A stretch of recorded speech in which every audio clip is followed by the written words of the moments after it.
Alhamdulillah pada hari ini kita kembali bertemu dalam satu kajian duha dari daerah.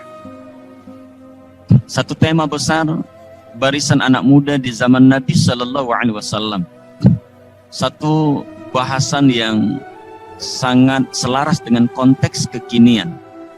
Di saat terjadi kegersangan tokoh di kalangan anak-anak muda, generasi muda kita. Bahkan di dalam rumah-rumah tangga muslim hari ini pun, hal tersebut barangkali sangat jarang untuk kita hadirkan kisah-kisahnya. Sehingga mereka pun, anak-anak generasi kita, tidak mengenal siapa yang pantas untuk dijadikannya sebagai tauladan dan menjadi kekaguman dalam hidup dan kehidupannya. Kajian yang kita lakukan tidak lain sebagai sebuah ikhtiar dakwah kita, memutus mata rantai kekaguman yang semu terhadap tokoh yang tidak pernah ada di muka bumi. Bahkan kontribusinya sedikit pun juga tidak pernah ada.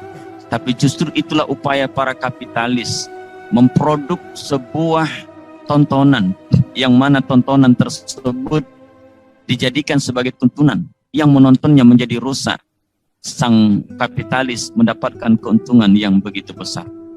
Menghadirkan para pemuda yang ada pada zaman Nabi, yang bukan hanya sekadar beriman di tengah-tengah kehidupan masyarakat, di saat mengakui keberimanan mendapatkan tekanan yang begitu keras dan sangat luar biasa, bukan hanya dari kalangan orang lain, tapi juga dari kalangan keluarga mereka sendiri. Maka mereka tumbuh dan berkembang di rumah nubuwah, di bawah bimbingan Nabi Sallallahu Alaihi Wasallam, sehingga mereka bukan hanya sekedar beriman, akan tetapi mewujudkan keimanannya dalam bentuk membela dan membersamai Nabi menjalankan risalah dakwah Islamiyah ini. Alhamdulillah, kali ini kita akan melihat satu sosok lagi setelah kita bergerak dari satu tokoh pemuda yang hebat kepada pemuda hebat yang lainnya. Dan pemuda ini mendapatkan perhatian khusus dari Nabi Sallallahu Alaihi Wasallam dalam sebuah kalimat sabda beliau yang mulia. Dan jika seandainya kita sebagai seorang anak muda memahami kalimat demi kalimat yang disampaikan oleh Rasulullah Sallallahu Alaihi Wasallam, pastilah kita akan menjadi bangga sebagai seorang pemuda. Sebuah pengakuan tulus dari Nabi Sallallahu Alaihi Wasallam, dan pengakuan tersebut adalah Nasarani as-sabab fakhazalani as-suyuf. Yang menolongku dalam dakwah, dalam agama ini adalah para pemuda, dan yang menghalangi aku dalam dakwah adalah orang tua. Dua komponen yang penting di dalam perjalanan kehidupan kita. Ada anak muda sebagai generasi yang memang tak memiliki pengalaman, akan tetapi memiliki ketajaman berpikir. Justru anak-anak muda inilah yang selamat pada masa Nabi Sallallahu Alaihi Wasallam, dan justru yang tidak selamat itu adalah dari kalangan orang tuanya. Maka golongan orang tua banyak yang mati dalam keadaan musyrik, mati dalam keadaan tidak beriman, mati dalam keadaan kafir. Tapi anak-anak generasi mereka justru bersinar pada zamannya ketika dididik oleh Nabi Sallallahu Alaihi Wasallam. Kita sudah melewatkan bagaimana Sayyidina Ali bin Abi Thalib karamallahu wajhah, seorang tokoh pemuda yang sangat luar biasa, dicintai oleh Nabi dan diangkat Nabi sebagai saudaranya ketika mempersaudarakan antar Muhajirin dengan Ansor. Padahal beliau adalah merupakan satu keturunan anak paman Nabi Sallallahu Alaihi Wasallam, Abu Thalib.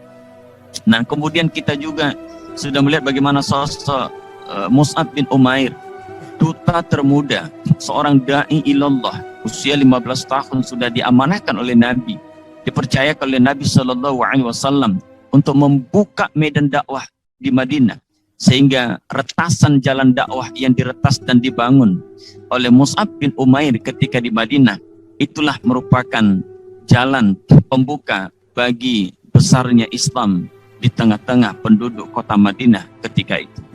Kemudian kita juga sudah berbicara bagaimana dengan Zaid bin Sabit, dan mereka adalah merupakan orang-orang yang hebat. Usamah bin Zaid, seorang cucu dari anak angkat Nabi Sallallahu Alaihi Wasallam, yang sampai-sampai para sahabat senior pun cemburu dan memberikan sebuah pemahaman kepada anaknya bahwa sesungguhnya Usama adalah merupakan orang yang dicintai oleh Nabi, dan ayahnya tidaklah seperti dicintai seperti ayahmu dicintai oleh Nabi Sallallahu Alaihi Wasallam.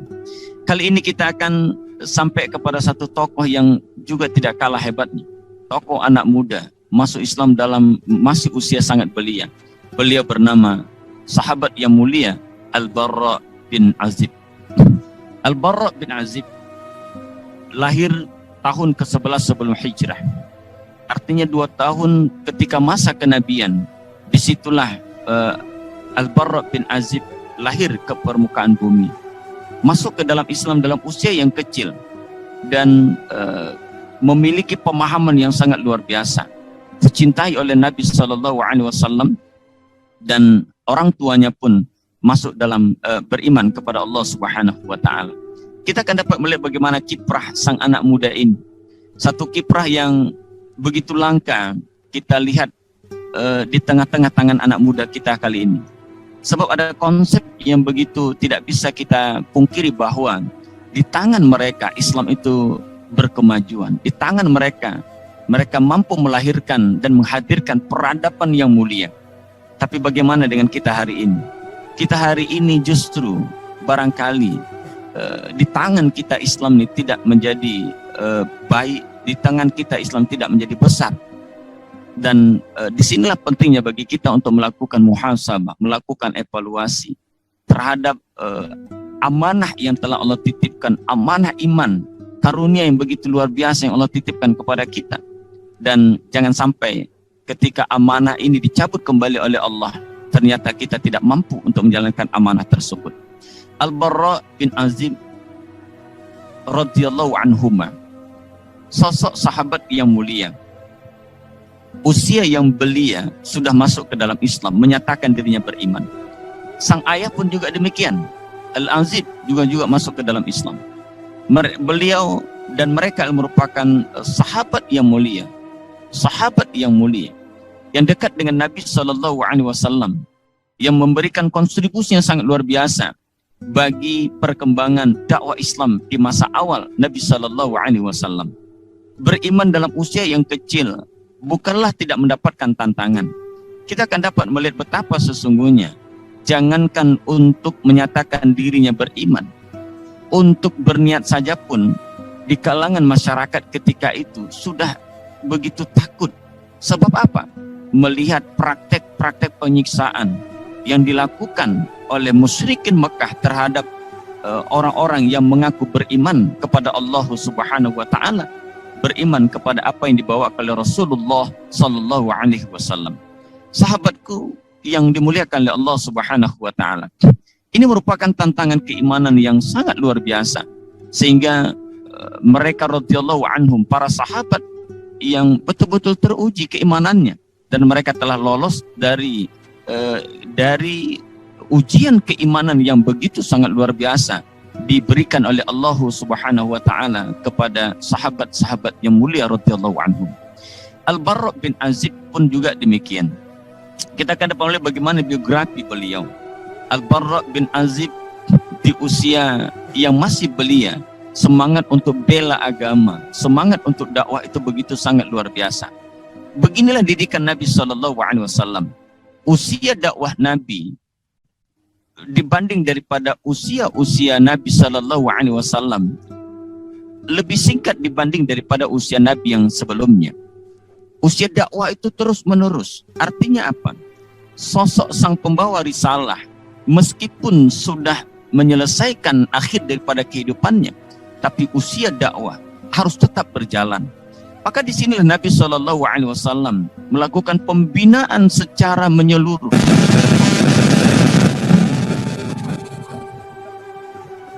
Bakal menggantikan atau melanjutkan estafet kepemimpinan Nabi Shallallahu Alaihi Wasallam. Maka anak-anak muda ini potensi yang begitu sangat luar biasa. Mereka memiliki ketajaman berpikir yang tak dimiliki oleh generasi-generasi tua kebanyakan pada masa itu ataupun pada masa sekarang ini. Ketajaman berpikir mereka meskipun tak memiliki pengalaman, akan tetapi justru dengan kondisi yang seperti itu mereka tidak berpikir panjang untuk menyatakan dirinya beriman kepada apa yang dibawakan oleh Rasulullah SAW. Tercatat Al-Barra bin Azib radhiyallahu anhuma, beliau di usia masih kecil, memasuki usia 14 tahun. Ketika terjadi meletus perang Badar, beliau pun mendaftarkan dirinya dengan beberapa orang yang sebaya dengannya. Di situ ada Usama bin Zaid, di situ ada Zaid bin Haritsah, di situ ada Zaid bin Sabit, kemudian di situ ada Abdullah bin Umar, yang kesemua mereka merupakan anak-anak muda yang di bawah umur, datang untuk mendaftarkan dirinya ikut berjuang di jalan Allah Subhanahu wa taala di dalam peperangan Badar ketika itu. Namun apa yang terjadi? Ternyata dari beberapa anak-anak yang mendaftarkan dirinya, ada yang diterima dan ada pula yang tidak diterima. Nabi begitu prihatin dan kasihan melihat anak yang baru kecil usia 13 tahun sudah ikut berperang di jalan Allah Subhanahu wa taala. Maka niat mereka untuk bersama dengan Nabi berperang melawan musyrikin Mekah ketika itu dalam perang Badar Kubra itu tidak kesampaian. Artinya apa? Nabi memerintahkan kepada mereka, pulanglah kalian terlebih dahulu, belum saatnya kalian untuk berperang. Ada beberapa yang ikut masuk di dalam peperangan dan mereka tidak. Maka dalam periwayatan menyatakan bahwa Al-Barra bin Azib radhiyallahu anhuma, sepakat para ahli ilmu, periwayat menyatakan bahwa beliau ikut dalam perang Khandaq. Dan perang Uhud masih terjadi khilafiyah, apakah sahabat yang mulia Al-Barra bin Azib ini ikut berperang atau tidak. Ada sebagian menyatakan ikut terlibat dalam peperangan Uhud, dan ada yang menyatakan tidak ikut dalam perang Uhud. Dan itu tidak terjadi masalah yang perlu kita perdebatkan. Akan tetapi semangatnya untuk membela agama itu sangat luar biasa. Artinya apa? Usia yang sedemikian belianya, akan tetapi sudah menghasilkan karya-karya terbaik untuk agama ini, melahirkan kontribusi yang sangat luar biasa untuk agama ini tanpa berpikir apapun. Ketika itu merupakan seruan dari Allah dan seruan dari Nabi, mereka sami'na wa ata'na. Maka tercatatlah Al-Barra, beliau bukan hanya sebagai seorang pemuda yang hebat, dan kehebatannya itu bukan hanya sekedar tubuhnya yang tampan, wajahnya yang tampan, akan tetapi beliau memiliki kecerdasan otak yang berada dalam level-level sahabat-sahabat yang lainnya.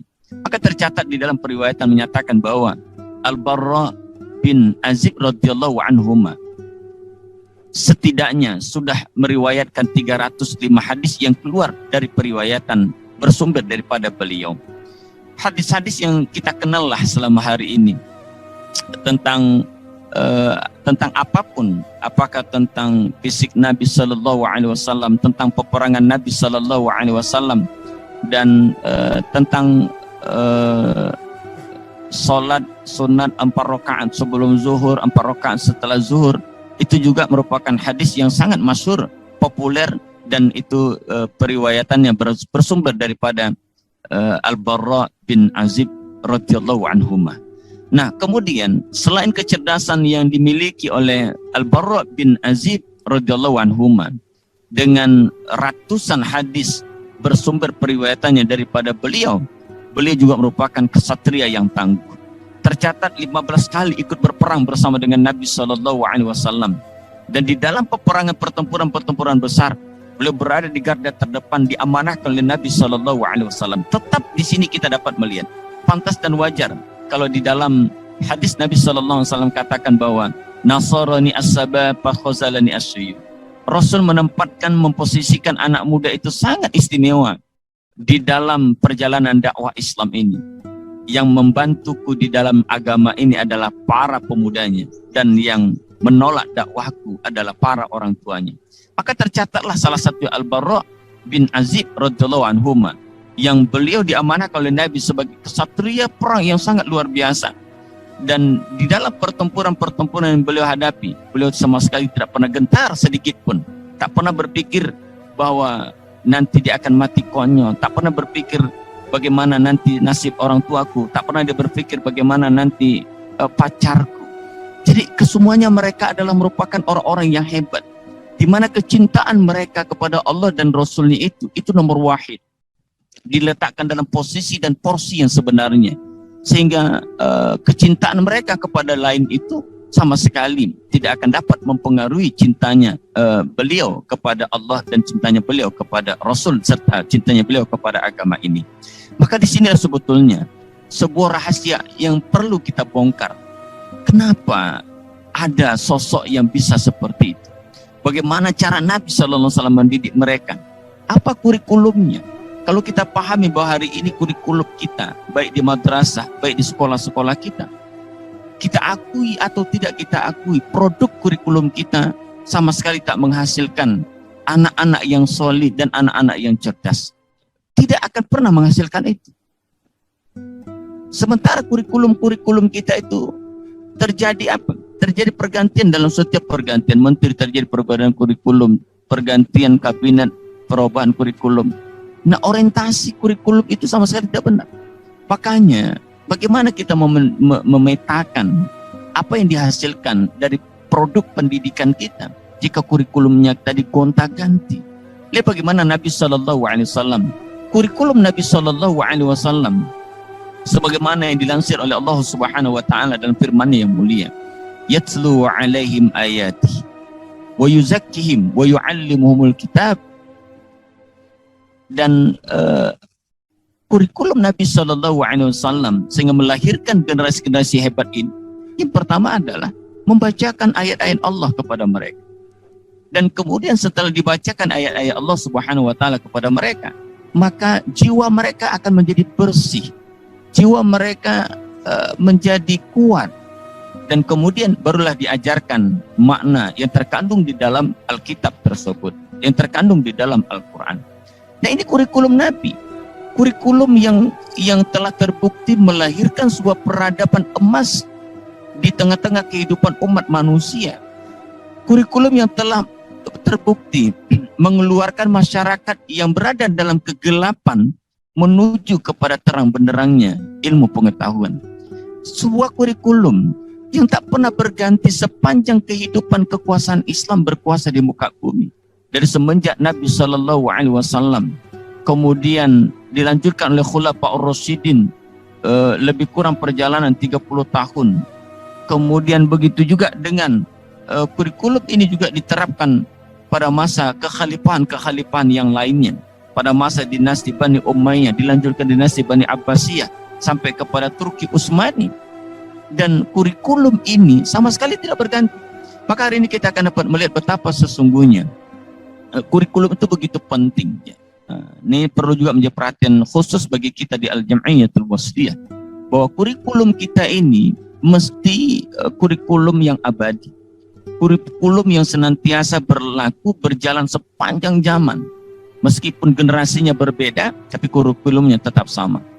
Lihat bagaimana Timur Tengah hari ini, kurikulum mereka sama sekali tidak pernah berganti, tetap seperti itu. Sehingga tidak terjadi pemborosan biaya membeli buku, pemborosan biaya untuk melakukan dan sebagainya, menata kembali administrasi dan lain sebagainya. Sebab pergantian itu akan mempengaruhi apapun instrumen-instrumen pendukung dalam ranah pendidikan itu sendirinya. Nah, Al-Barra bin Azib radhiyallahu anhuma dan sahabat-sahabat muda yang lainnya, mereka adalah merupakan alumni terbaik di madrasah Nabi Sallallahu Alaihi Wasallam. Mereka merupakan lulusan terbaik di Universitas Nabi Sallallahu Alaihi Wasallam.